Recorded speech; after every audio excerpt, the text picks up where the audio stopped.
दैनिक Chhattisgarh channel देखना शुरू कर चुके हैं आप और छत्तीसगढ़ प्रदेश की आज की तमाम सभी महत्वपूर्ण बड़ी खबरों की शुरुआत जय जोहार और नमस्कार के साथ। छत्तीसगढ़ के हितग्राहियों को प्रधानमंत्री आवास योजना की राशि का अंतरण जल्द ही होने जा रहा है, जहां 15 सितंबर को आवास प्लस ऐप के माध्यम से इसके लॉन्चिंग होने जा रही है, जहां डिप्टी सीएम ने कहा कि लिस्ट में नए नामों को भी जोड़ा जाएगा। प्रधानमंत्री मोदी 15 सितंबर को आवास प्लस ऐप लॉन्च करने वाले हैं और इस कार्यक्रम में छत्तीसगढ़ भी वर्चुअली माध्यम से जुड़ने जा रहा है। रायपुर के इंडोर स्टेडियम में भव्य कार्यक्रम की तैयारी है। इस दिन मोर आवास मोर अधिकार कार्यक्रम का आयोजन किया जाएगा, जहां छत्तीसगढ़ के प्रधानमंत्री आवास हितग्राहियों को पहली किस्त की राशि मिलने जा रही है। छत्तीसगढ़ के तकरीबन 5.5 लाख हितग्राहियों को राशि यहां पर जारी करी जानी है। प्रदेश के उप मुख्यमंत्री विजय शर्मा ने कहा कि ऐसे लोग जिनका नाम आवास की लिस्ट में रह गया था, उनका नाम भी जोड़ने का अवसर मिलेगा।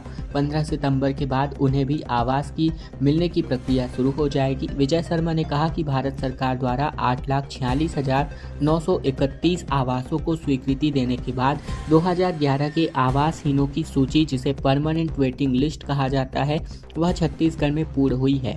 आवास प्लस की सूची में जिनको भी लगता था कि हमारे गांव में कुछ लोग हैं जिनका नाम अभी भी छूटा हुआ है, और ऐसे छूटे हुए लोगों का नाम भी अब 15 सितंबर के बाद से जोड़ा जा सकता है।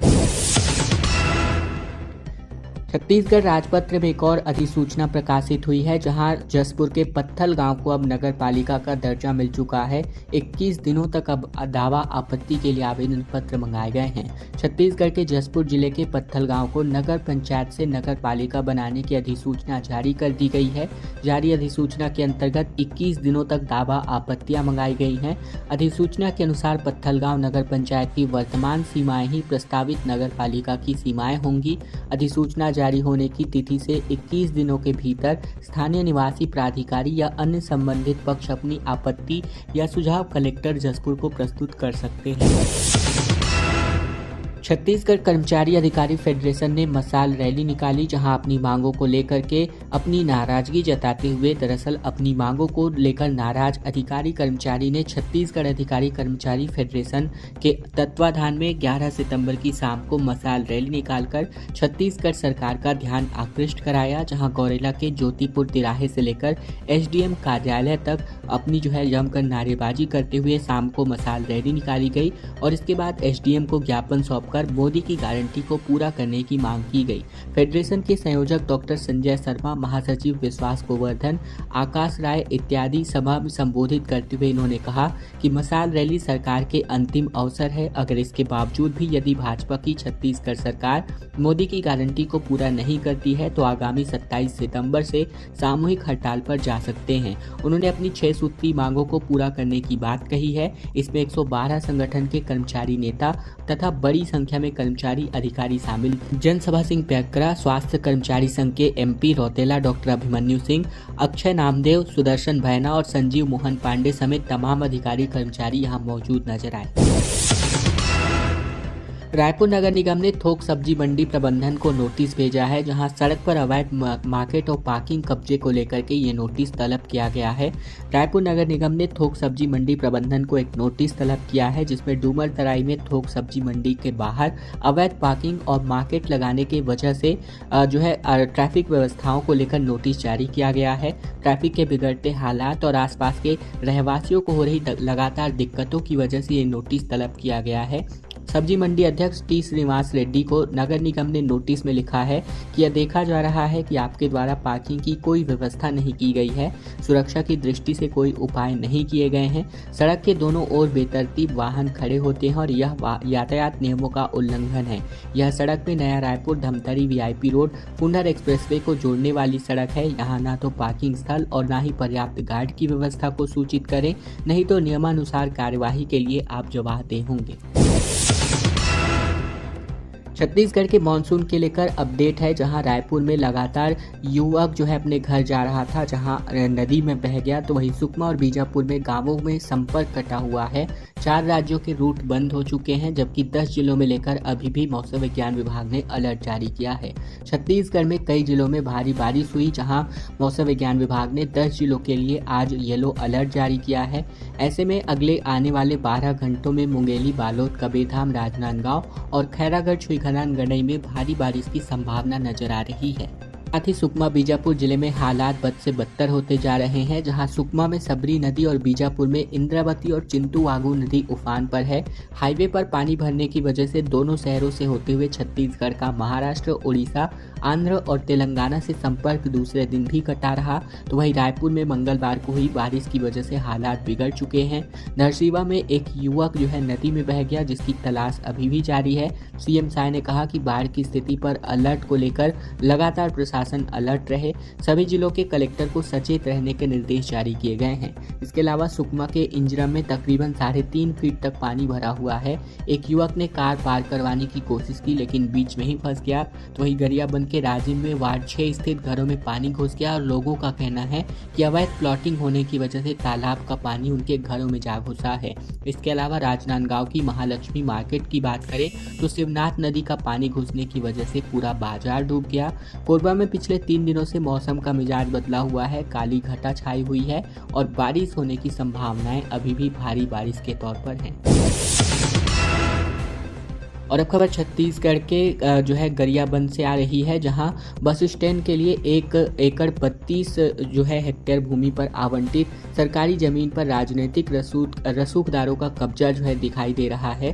दरअसल राजिम के विकास के लिए एक अहम कदम उठाया गया है, जहां मानसून सत्र में राजिम विधायक रोहित साहू की मांग पर नगरीय प्रशासन मंत्री अरुण साव ने विधानसभा से ही राजिम में सर्व सुविधायुक्त बस स्टैंड की मंजूरी का ऐलान कर दिया था। इसके साथ ही जिला प्रशासन को जमीन अलॉट करने का निर्देश भी जारी कर दिया गया है।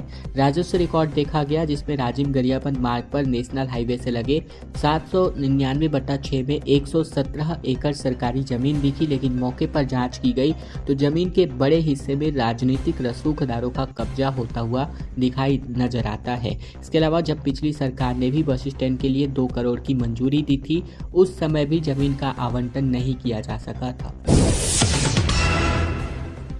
और अब खबर मरवाही से, जहां भालुओं का हमला देखने को मिला, जहां 2 लोग गंभीर रूप से घायल हो गए। छत्तीसगढ़ के मरवाही में भालुओं का आतंक लगातार बढ़ता जा रहा है और ऐसे में आए दिन ग्रामीण भालुओं का शिकार हो रहे हैं। ताजा मामला मरवाही के ग्राम धरहर और कटरा का है, जहां 2 लोगों को भालुओं ने अपना शिकार बनाया है।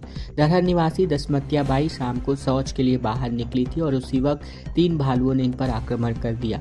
महिला गंभीर रूप से घायल है। शोर करने पर आसपास पड़ोस के लोग जैसे ही बाहर निकले तो भालू ने उसके 2 बच्चे जंगल की ओर भाग गए। वहीं दूसरा मामला कटरा निवासी महिपाल सिंह का है, जहां जरूरी काम से गुल्ली डांड गया हुआ था। जब अपने घर वापस हो रहा था, तभी बुजुर्ग महिपाल सिंह का सामना भालुओं के झुंड से हो गया। इस झुंड में मादा और नर 2 भालू और उसके 2 शावक भी थे। भालुओं के झुंड ने बुजुर्ग पर हमला कर दिया और बुजुर्ग को लहूलुहान कर दिया। वहीं ये मामला होने के बाद अब इनका इलाज जिला अस्पताल में जारी है। छत्तीसगढ़ में हो रहे सीमेंट की बढ़ोतरी को लेकर के लगातार अब आज प्रदर्शन कांग्रेस करने वाली है पूरे प्रदेश स्तर पर। लेकिन इसी बीच पड़ोसी राज्यों में डिमांड ज़्यादा होने की वजह से बृजमोहन का सीएम साय को पत्र देखने को मिल रहा है। जब अपनी ही सरकार के खिलाफ, मुख्यमंत्री के खिलाफ यहाँ पर इन्होंने अपने ही सांसद पत्र लिखने को मजबूर हो गए हैं। जब मजदूरी नहीं बढ़ी तो इसके दाम क्यों बढ़ रहे हैं, ये सवाल इन्होंने अपनी ही सरकार से पूछे हैं। दरअसल छत्तीसगढ़ में सीमेंट कंपनियों ने कीमतों में इजाफा कर दिया है। प्रति बोरी 40 से 50 रुपए तक बढ़ाए गए हैं। इसके दाम 310 रुपए हो गए हैं। खास बात यह है कि कीमतों में बढ़ोतरी झारखंड, वेस्ट बंगाल, उड़ीसा और मध्य प्रदेश से आने वाली डिमांड के चलते हुई है। प्रदेश में हर महीने 30 से लेकर 32 लाख टन सीमेंट का प्रोडक्शन होता है, लेकिन यहाँ इसकी खपत महज 8 लाख टन ही है। बाकी माल दूसरे राज्यों में भेजा जाता है। वहीं सीमेंट की कीमतें बढ़ने के बाद अब इस पर सियासत भी तेज हो गई है। रायपुर से भाजपा सांसद बृजमोहन अग्रवाल ने इस मामले पर अपनी ही सरकार को घेर लिया, जहाँ उन्होंने दरें कम करने के लिए केंद्रीय मंत्री निर्मला सीतारमण और सीएम विष्णुदेव साय को भी पत्र लिख डाला है, जबकि कांग्रेस इस मुद्दे को भुनाने की कोशिश में है। बता दें कि यहाँ पर तकरीबन 260 रुपए प्रति बोरी ये पुरानी कीमत थी। तब सीमेंट पर खर्च 1,04,000 का आता था और इस तरह एक छोटा मकान बनाने में भी केवल सीमेंट का खर्च अब 20,000 रुपए तक बढ़ गया है, इस कीमतों के बढ़ने की वजह से। बलौदाबाजार हिंसा मामले में भिलाई विधायक देवेंद्र यादव को अभी तक राहत नहीं मिली है, जहां कोर्ट ने इनकी जमानत याचिका को भी खारिज कर दिया है।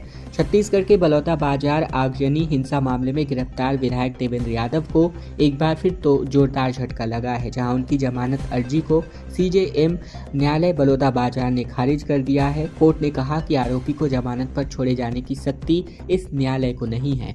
बता दें कि बलौदाबाजार में हिंसक प्रदर्शन मामले में भिलाई विधायक देवेंद्र यादव को 17 अगस्त को बलौदाबाजार पुलिस ने भिलाई नगर से गिरफ्तार किया था। भिलाई विधायक की जमानत अर्जी सीजीएम अजय कुमार खाखा की अदालत में लगी थी, जो कि खारिज कर दी गई। एक दिन पहले ही न्यायालय ने 17 सितंबर तक विधायक की न्यायिक हिरासत बढ़ाई थी। बता दें कि गुरु बाबा घासीदास की तपोभूमि गिरौदपुरी में सतनाम समाज के आस्था के केंद्र अमर गुफा में स्थित महाकोनी मंदिर में असामाजिक तत्वों ने जमकर तांडव मचाया था, जिसके खिलाफ बलौदाबाजार में जमकर के आगजनी और हिंसा हो गई थी, जिस पर लगातार इन पर आरोप हिंसा भड़काने का लगाया गया था, जिसको लेकर इनकी गिरफ्तारी की गई है। छत्तीसगढ़ के गरियाबंद में फ्लोराइड युक्त पानी का मामला अब हाईकोर्ट पहुंच चुका है, जहां हाईकोर्ट ने पीएचई विभाग से शपथ पत्र के साथ जवाब तलब किया है। दरअसल गरियाबंद में फ्लोराइड युक्त पानी के मामले में हाईकोर्ट ने पीएचई विभाग को शपथ पत्र के साथ जवाब प्रस्तुत करने को कहा है। कोर्ट ने कहा है कि साफ पानी उपलब्ध कराने के लिए क्या इंतजाम किए जा रहे हैं। कोर्ट ने गरियाबंद सहित पूरे प्रदेश में स्वच्छ पानी की उपलब्धता कराने की जरूरत बताई है। साथ ही बता दें, उल्लेखनीय है कि गरियाबंद जिले में लगातार लगभग सभी गांवों में के पानी में फ्लोराइड की मात्रा ज़्यादा होने के कारण बच्चे डेंटल फ्लोरोसिस का शिकार होते जा रहे हैं। ऐसे में हाईकोर्ट के नोटिस के बाद विभागीय सचिव ने अपने जवाब में कहा था कि क्षेत्र के स्वास्थ्य केंद्रों और कैंपों के माध्यम से लगातार इसका इलाज जारी है। पानी में 8 गुना नहीं बल्कि अधिकतम 3 गुना फ्लोराइड की बात सामने आई है।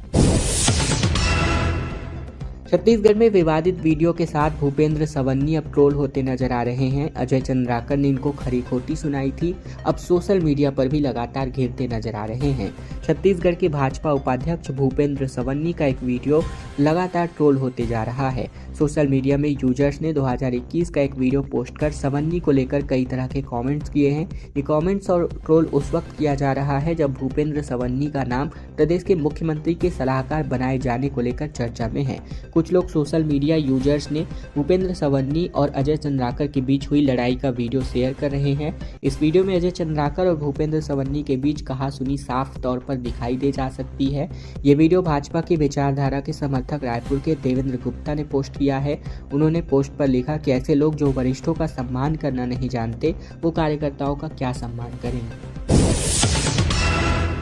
और अब खबर छत्तीसगढ़ के बलरामपुर से, जहां 15 मिनट के अंदर ही 5 करोड़ का सोना लूट लिया गया। छत्तीसगढ़ में ज्वेलरी शॉप से 8 किलो गहने लेकर झारखंड की ओर बदमाश भाग निकले। छत्तीसगढ़ के बलरामपुर रामानुजगंज जिले में तकरीबन 5 करोड़ रुपए की लागत के सोने के लूट हो गई, जहां बुधवार को ज्वेलरी शॉप में दिनदहाड़े बदमाशों ने संचालकों पर कट्टे की बट से हमला किया और इसके बाद गोली मारने की धमकी देकर 8 किलो सोना लूट लिया। वारदात में बदमाश बाइक सवार होकर झारखंड की ओर भाग निकले। वहीं जानकारी के मुताबिक रामानुजगंज नगर पालिका चौक में राजेश ज्वेलर्स नाम के दुकान है, जहां दोपहर 1:50 पर बाइक में सवार होकर 3 युवक पहुंचे थे। दुकान अंदर घुसकर उन्होंने कट्टा निकाल लिया और संचालक राजेश सोनी सहित कर्मचारियों को अपने कब्जे में ले लिया था और ये दुकान संचालक पर कट्टे की बट से लगातार कई बार हमला करते नजर आए। सूर्यकांत तिवारी ने कहा कि एसीबी चीफ ने बघेल का नाम लेने के लिए दबाव बनाया। जज को लेटर लिखकर कहा कि परिवार को अगर कुछ होता है तो अमरीश मिश्रा जिम्मेदार होगा। दरअसल अवैध कोल लेवी वसूली के मामले में रायपुर सेंट्रल जेल में बंद आरोपी कारोबारी सूर्यकांत तिवारी ने एसीबी चीफ अमरीश मिश्रा पर गंभीर आरोप लगाए हैं। लेटर लिखकर कहा गया है कि जेल अधीक्षक के चैम्बर में एसीबी चीफ ने बुलाया और धमकी दी। दबाव बनाया गया कि सौम्या चौरसिया के जरिए भूपेश बघेल को पैसा देने की बात कबूल करूं। कारोबारी सूर्यकांत तिवारी ने अपने वकील के माध्यम से रायपुर सक्षम न्यायालय की विशेष न्यायाधीश को लिखित शिकायत दी है। ये लेटर कांग्रेस के व्हाट्सएप ग्रुप में भी पोस्ट किया गया है। इसमें लिखा है कि नाम नहीं लेने पर झूठे केस में फंसाने की धमकी मिली है। बिलासपुर में 465 नगर सैनिकों की भर्ती होने जा रही है, जहां 21,000 अभ्यर्थियों ने अपना आवेदन प्रस्तुत किया है। 16 सितंबर से लेकर 1 अक्टूबर तक फिजिकल टेस्ट्स यहां पर होने जा रहे हैं। छत्तीसगढ़ के बिलासपुर में एक दशक बाद नगर सैनिकों के 465 पदों पर भर्ती होगी। नगर सैनिकों के 200 पद महिला और छात्रावासों, साथ ही महिला नगर सैनिकों के 265 पद शामिल हैं। इसमें भाग लेने के लिए संभाग के 21,000 युवाओं ने अपना आवेदन प्रस्तुत किया है। जिले के भरनी, परसदा और स्थित अग्निशमन और एसडीआरएफ मैदान पर 16 सितंबर से लेकर 1 अक्टूबर तक भर्ती की प्रक्रिया पूरी होगी, जिसमें युवाओं को फिजिकल टेस्ट से गुजरना होगा, जिसमें युवा यहां पर अपनी हिस्सेदारी लेने पहुंच सकते हैं। रोज 1500 की संख्या में प्रतिभागी शामिल होने के लिए यहां आने वाले हैं। भूपेश बघेल ने अरुण साव को बेचारा गरीब बताया, जहां बोले कि योजनाओं का काम नहीं होने पर अब डांट पड़ी, तब अधिकारियों को निलंबित किया है। दरअसल छत्तीसगढ़ के पूर्व मुख्यमंत्री भूपेश बघेल ने उप मुख्यमंत्री और भाजपा नेता अरुण साव को बेचारा गरीब बताया, जहां उन्होंने कहा कि अरुण साव विदेश जा रहे थे तो बेचारे गरीब को अनुमति भी नहीं मिली थी, बाद में अनुमति मिली। बघेल ने कहा कि 8 महीने की सरकार ने अब तक कोई काम नहीं किया है, सभी काम अटके पड़े हैं। स्कूल शिक्षा, पीडब्ल्यूडी और नल जल योजना को लेकर हमारी सरकार ने जितना काम किया था सिर्फ वही हुआ है, इसीलिए साहब को डांट पड़ी है। तब 6 अधिकारियों को निलंबित किया गया है। बघेल ने कहा कि नेता प्रतिपक्ष चरणदास महंत ने कुछ दिन पहले धान खरीदी को लेकर प्रेस कॉन्फ्रेंस की थी, लेकिन बावजूद इसके अभी तक उठाव नहीं हुआ है, न तो मिलिंग हुई है और न ही एक्सचेंज जमा हुआ है, और इसका खामियाजा राज्य सरकार को ही भुगतना पड़ा है।